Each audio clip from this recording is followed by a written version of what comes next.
Hello world.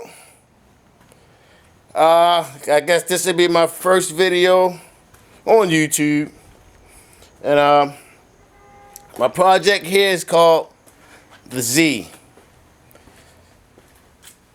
What I have is a 1988 IROC Camaro 5.7 multi-port fuel injection, however they say that, but it's a bad car.